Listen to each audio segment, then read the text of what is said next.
नमस्कार दोस्तों, स्वागत है आपका अपने YouTube channel tricky engineers academy में, जहां हम ब्रिक वर्क में मटेरियल कैलकुलेशन के बारे में बातें कर रहे थे।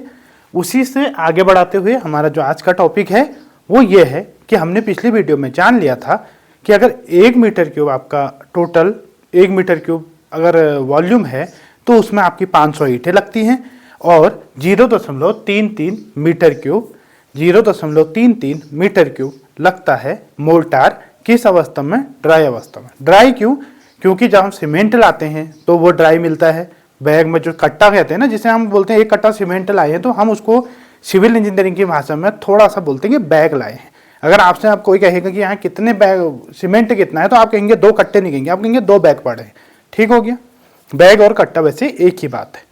अब हम देखते हैं कि हमें जो बैग या सीमेंट जो मिलता है वो ड्राई फॉर्म में मिलता है। ऐसे रेत लाएंगे, वो भी ड्राई फॉर्म में लाएंगे, आग लेके फिर पानी मिलाएंगे। तो टोटल कितना है? 0.33 मीटर क्यूब। क्या? मोर्टार का ड्राई वॉल्यूम। अब ये टोटल है 0.33 और ये सिर्फ 2 चीजों से मिलकर बना है। क्या क्या? सीमेंट और सैंड। हमें यही कैलकुलेशन करनी है कि हमें सीमेंट कितना डालना है, सैंड कितना डालना है। ठीक हो गया। अब यहां पर देखो, चिनाई आपकी कोई भी रेशियो में हो सकती है। हो सकता है आप 1:3 की रेशियो में करें, 1:4 के। 1:3 1:4 का मतलब क्या है? 1:3 का मतलब है 1 आपका सीमेंट होगा और 3 आपका होगा सैंड। 1:3 का मतलब 1 आपका सीमेंट है तो सैंड कितना होगा? 3 गुना। अगर आप 1 तसला सीमेंट डालते हैं तो 3 गुना, 3 तसला आप डालेंगे रेत। ऐसी 1:4 का मतलब है 1 तसला आपका अगर रेत है ना सीमेंट है तो 4 तसले आपके हो जाएंगे रेत के। 1:6 भी डालते हैं कि सीमेंट कम लगेगा। 1 तसला आपने 1 तसला सीमेंट लिया, 6 तसले आपने रेत ले लिया, क्योंकि रेत सस्ती है तो आपका हल्के में हो जाएगा। तो आपका रेशियो कुछ भी रह सकता है। रेशियो के हिसाब से ही निकलेगा कि कितना आपका सीमेंट लग रहा है, कितना आपका सैंड लग रहा है। हम एक रेशियो लेके चलते हैं 1:4, 1:4 का। 1:4 का मतलब क्या है कि 1 सीमेंट है, 4 गुना उसका सैंड है। ठीक हो गया। इस बेस पे अगर हम निकालते हैं तो इसको ऐसे कैलकुलेशन इजी करने के लिए हम ऐसा करते हैं कि मान लीजिए हमारा सीमेंट कितना है? x। 1 नहीं ले रहे हम, x ले लिया। तो आपका सीमेंट अगर x है तो सैंड कितना है? 4x। ठीक हो गया। सीमेंट x है तो सैंड हो गया आपका 4x। अब हमें पता है कि सीमेंट और सैंड ने ही मिलके ये पूरा ड्राई वॉल्यूम मिला है 0.33। ये स्टैंडर्ड, ये कभी चेंज नहीं होगा। हाँ, ये 1:4 की जगह 1:6 हो सकता है, तो आप x + 6x करेंगे। तो यहां हमने किया x + 4x। x क्या है? आपका सीमेंट है, 4x आपका रेत है। x + 4x की वैल्यू होगी 0.33। यहां से आपको x की वैल्यू मिल गई, क्योंकि x + 4x 5x हो गया। 5x का वैल्यू इतना है तो x की वैल्यू आपकी निकल जाएगी 0.066। ठीक हो गया। और इसी से 4x की वैल्यू आपकी मिल जाएगी 0.264 मीटर क्यूब। ये x क्या था? सीमेंट।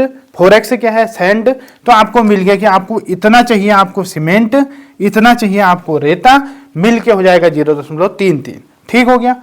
अब यहाँ पे क्या है? अगर मान लीजिए आपसे कहा होता कि 1:2 का है, तो आप फिर 1 लेते, किसको? x ले लेते सीमेंट को। फिर सैंड कितना हो जाता है? 2x, क्योंकि अनुपात क्या है? 1:2 का। तो ये हो जाता है 3x। 3x आपका हो जाता है इतना, क्योंकि ये तो स्टैंडर्ड वैल्यू है, ये कभी चेंज नहीं होगी। तो 3x से इतना हो जाता तो x निकल जाता, उस हिसाब से सैंड निकल जाता 2x। ठीक हो गया। अब यहां आपको मिल गया, क्या मिल गया आपको कि कितना आपका वॉल्यूम लगेगा। तो आपको सीमेंट लगेगा 0.066 मीटर क्यूब और आपको सैंड लगेगा 0.264 मीटर क्यूब। अब मैंने क्या बोला था कि सीमेंट को हम बैग में लेते हैं। ये पूछा भी जाता है कि सीमेंट किस में मापते हैं, तो बैग में। अब बैग में निकालने के लिए हमें ये तो पता चल गया कि कितना मीटर क्यूब हो रहा है, लेकिन हमें ये पता करना है कि भाई मुझे कितना बैग लाना है। हम ये थोड़ी कहेंगे कि यार तो एक काम करना, तो 0.066 मीटर क्यूब सीमेंट ले आना। क्या लाएगा वो बाजार से? तो आपको, क्योंकि आप सिविल इंजीनियर हो, आपको कैलकुलेशन आनी चाहिए। जो मिस्त्री है या जो व्यक्ति है उसे आप साल इतना बताएंगे कि एक काम करना, तुम इतने बैग सीमेंट ले आना। तो इसे निकालने के लिए एक नया वो देखते हैं, वॉल्यूम ऑफ 1 बैग सीमेंट। ये एग्जाम में सबसे ज्यादा बार पूछा गया सवाल है। बहुत बार एग्जाम में पूछा जाता है कि 1 बैग सीमेंट का वॉल्यूम कितना होता है। तो अगर लीटर में पूछेगा तो 35 लीटर होता है, अप्रोक्सीमेट 35, वैसे होता है 34.72। ये क्या है? लीटर में। ठीक हो गया। ये याद कर लेना। ये एक नंबर का एक सवाल है कि 1 बैग सीमेंट का वॉल्यूम कितना होता है, तो 35 लीटर। कितना? 35 लीटर या 34.72। एक्यूरेट वैल्यू यह है, लगभग 35 के आसपास हम इसको मान लेते हैं। अब आप एक बात बताइए, 1 मीटर क्यूब में कितने लीटर होते हैं? इसमें बहुत बड़ा कंफ्यूजन वाला सवाल नहीं है। आप ऐसे मान कर लीजिए, आपने एक पानी की टैंकी बनाई, 1 मीटर आपने लंबी बनाई, कितनी है 1 मीटर आपकी लंबी है, 1 मीटर आपने चौड़ी बनाई और 1 मीटर आपने गहरी बनाई। ये क्या बन गया, एक वाटर टैंक बन गया। ये 1 मीटर है, ये 1 मीटर है, ये 1 मीटर है। तो इसका जो वॉल्यूम होगा वो कितना होगा, 1 गुणा 1 गुणा 1 मीटर क्यूब। यही 1 मीटर क्यूब में कितना लीटर आता है। इस टैंकी में अगर आप पानी भरेंगे तो आपकी जो पानी होगा वो होगा 1000 लीटर। कितना, 1000 लीटर। तो 1 मीटर क्यूब किसके बराबर होता है, 1000 लीटर के बराबर होता है। ये सीधा सा कॉन्सेप्ट है, बहुत ज्यादा घुमा फिरा के देखने की जरूरत नहीं है। तो 35 लीटर है तो हम इसको मीटर क्यूब में बदलना है, तो हम 1000 से भाग दे देते हैं, तो 0.03472 मीटर क्यूब। आपसे पूछेगा एक बैग सीमेंट का वॉल्यूम कितना होता है, लीटर में पूछेगा तो 34.72 या 35। अगर मीटर क्यूब में पूछेगा तो मीटर क्यूब के लिए हम 1000 से भाग कर देते हैं, 0.03472 मीटर क्यूब या 0.035 मीटर क्यूब। अब आपको पता चलिए कि अच्छा एक बैग इतने मीटर क्यूब का तो एक बैग होता है, तो इतने मीटर क्यूब में कितने बैग आएंगे। तो हमारा जितना भी आ रहा था 0.066 आ रहा था, उसको हम एक बैग सीमेंट के वॉल्यूम से डिवाइड कर देंगे, आपको नंबर ऑफ बैग मिल जाएगा 2 बैग।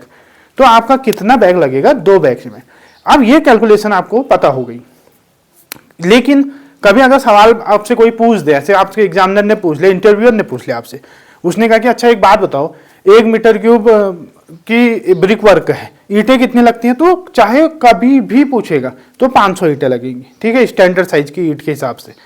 अब आपसे पूछेगा कि बताओ 1 मीटर क्यूब में कितना सीमेंट लगता है, तो क्या आप फट से 2 बैग कह दोगे, नहीं, आप नहीं कह सकते। क्यों, आप पूछोगे सर आपका रेशियो क्या है। अगर उसने 1:4 का रेशियो बता दिया तो आप कहोगे हाँ सर 2 बैग लगेगा।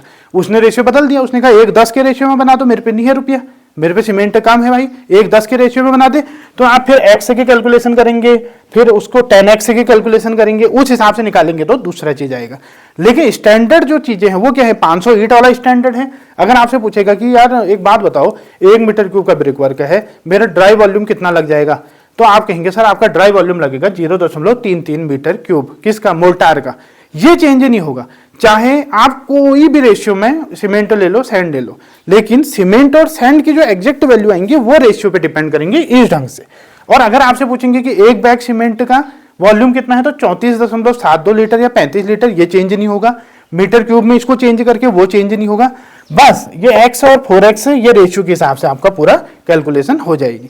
इस प्रकार आपने समझ लिया कि अगर आपको 1 मीटर क्यूब ब्रिक वर्क करना है तो आपको ईंटें कितनी लगेंगी, आपको सीमेंट कितना लगेगा, आपको सैंड कितना लगेगा, और इसके अलावा आप और चीजें नहीं, और जो आपका वाटर रेशियो रहेगा, सीमेंट वाटर रेशियो, उस हिसाब से आपका पानी लग जाएगा। इनके अलावा कोई और चीज लगती नहीं है। तो आपको एक ब्रिक वर्क में क्या क्या कैलकुलेशन होते हैं इनकी जानकारी हो गई। अगर आपने हमारे चैनल को सब्सक्राइब नहीं किया तो प्लीज हमारे चैनल को सब्सक्राइब कीजिए, अपने दोस्तों को शेयर कीजिए, जिससे हमारा भी मोटिवेशन रहे कि हमारी वीडियो ज्यादा से ज्यादा लोग देख रहे हैं और इसको पसंद कर रहे हैं, तभी हम अगली वीडियो अच्छे टॉपिकों पर लेके आपके पास आते रहेंगे। धन्यवाद। ट्रिकी इंजीनियर्स एकेडमी को सब्सक्राइब करना ना भूलें। धन्यवाद।